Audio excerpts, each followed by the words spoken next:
This is kind of a continuation from yesterday's video when I was on the river. My phone died, so I'm trying to pick up where I think I left off. Since then, I have installed the USB outlet. There's a rubber cap over it, and then there's also this little power button there. So when that's on, that shows you battery voltage, and then there's two USB ports there. You want to make sure the cover is closed anytime that it's raining, and also you want to make sure to turn that off, and you can actually do that with the cover closed.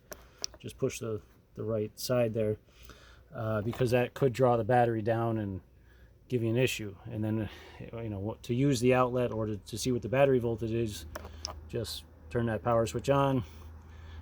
When the engine's running, that should be up in the 14 volt range or thereabouts.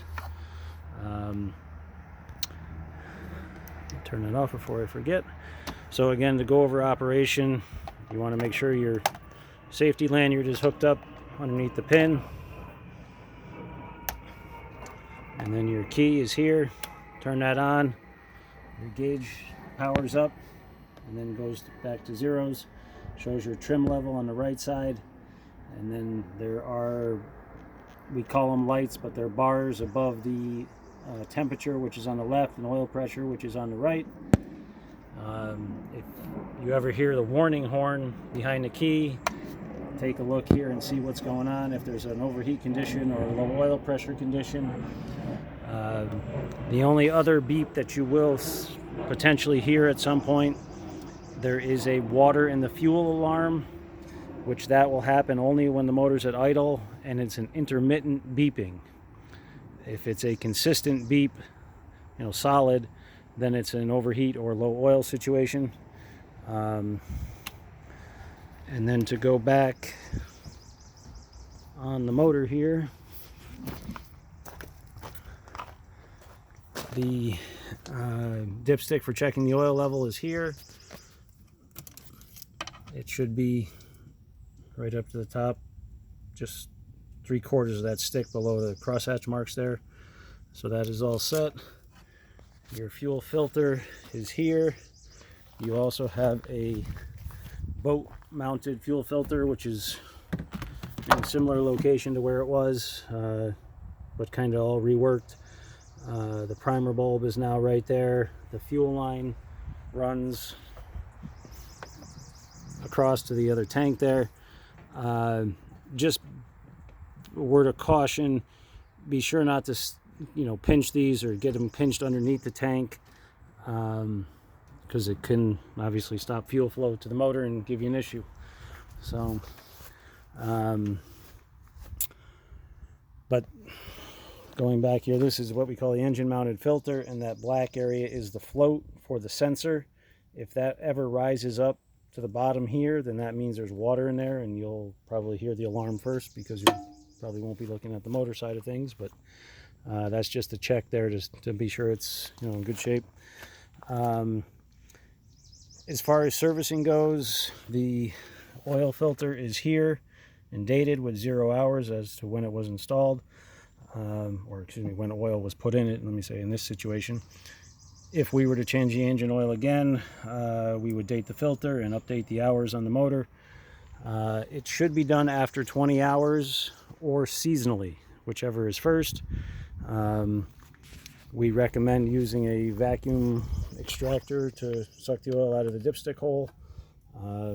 There is a drain port here with a 14 millimeter hex plug in there. Sucking out with the vacuum extractor works better, it's cleaner, more environmentally friendly and all that. So that's how we do everything nowadays. And then change your engine oil filter and put in oil, and up on top here it tells you what oil and the capacity to use.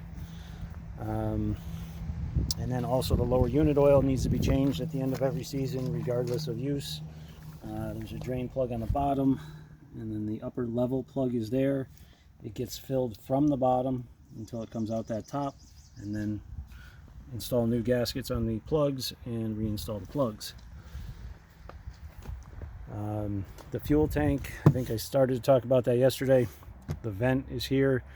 This is a 6.5 gallon tank, again with straight fuel in it. So you probably are going to want to carry a separate gas can or something just to have a little reserve depending on how far you're going out. The other thing of caution, because of the way these are in here, and obviously the boat was designed to be using the onboard tank and not separate tanks, but you just want to make sure that the motor is turned so that the cables and everything are in the open area here before you go and tilt it up. Under normal operating conditions, the cables will slide back and forth above the tank, so it's not a problem. But just if you go to tilt it, make sure the motor is basically turned away from the tank so that there's clearance there, and this won't ever contact the corner of the tank and damage the cables or anything. So again, it's one of those situations. It is what it is based on what we're here to work with. So batteries still right here. I did install a new line here that runs up to the dash. This is the new white line.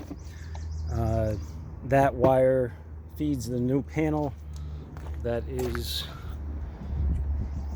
here. Took all the old panel out and the old wiring that was attached to it, and right now the only thing that's in there is this one 10 amp fuse that feeds this power outlet. So there's 6 spaces in there, one of them's being used, so there's 5 available, and then the lower section is all ground terminals for additions as well. And then underneath the lid of the battery box is the main fuse for that panel. So it comes off the battery with a fuse, and then there's individual fuses under the dash there. And then as far as fuses on the motor, this cover here, there's 2 tabs that you pinch to pull that off, and there's spare fuses and a spare puller. These are all in-use fuses. These are the spares, and then this one is the spare. This one on the right is the spare for the one on the left. So just again, just to know where that stuff is in case you ever need it. Again, everything is working well the way it is. The fin is up in the front compartment. The ladder's in the front compartment. Again, if you feel you need the fin at some point, I personally don't think you need it, but it is in the boat still. The propeller is a 13 by 14K, known as what's known as an SDS propeller. That seems to perform perfectly for the boat. So I guess I'll say I guessed right the first time on that, because it gives you plenty of power. RPMs are fine up top.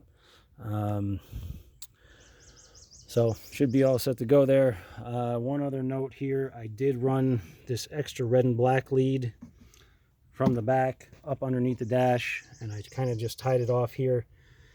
That would be how we would power up the stern lights.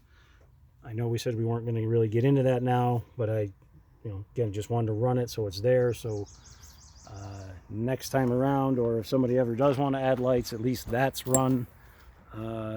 And also, I did not really take anything apart behind this panel for all the switches and everything.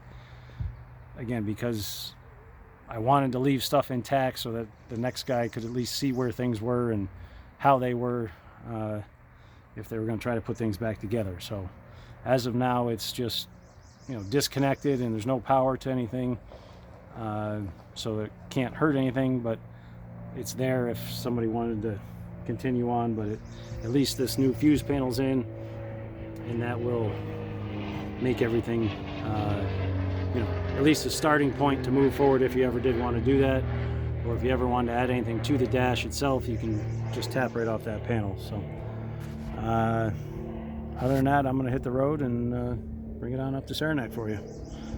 Thanks. Take care.